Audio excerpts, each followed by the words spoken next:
আসসালামু আলাইকুম। সারা সকাল এক পশলা বৃষ্টি, তারপরে একটু মেঘ থামলো। বাড়িতে আসছি, গাছ থেকে নারিকেল পাড়াইলাম।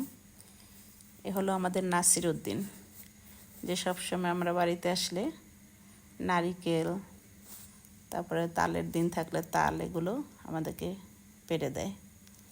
সে খুব দক্ষ গাছ বাওয়াতে। এই যে নারিকেল পাড়তেছে, এখন এই যে তাল গাছে উঠছে তাল পাড়ার জন্য। ওর গাছ পাওয়া দেখলে আমার মনে হয় যেন মেশিনের সাহায্যেও গাছে ওঠে, এরকমভাবে গাছে উঠতে থাকে তাল পাটার জন্য। তাল গাছে উঠছে। এই যে দড়িতে বেঁধে তাল ফেলাইতেছে,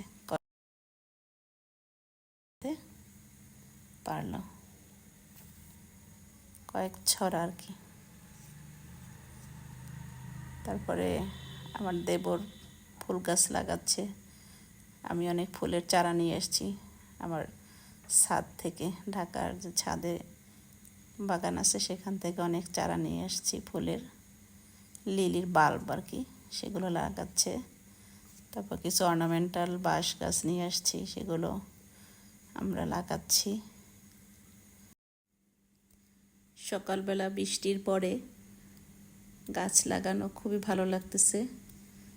যদিও সব জায়গায় একদম জঙ্গল হয়ে আছে, পরিষ্কার করে করে আমরা গাছ লাগাচ্ছি।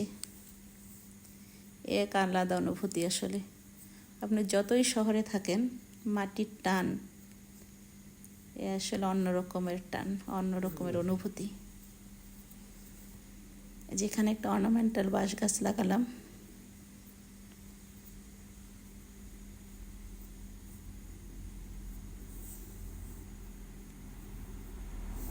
আমাদের তালগুলো এখন কাটা হবে খাওয়ার জন্য।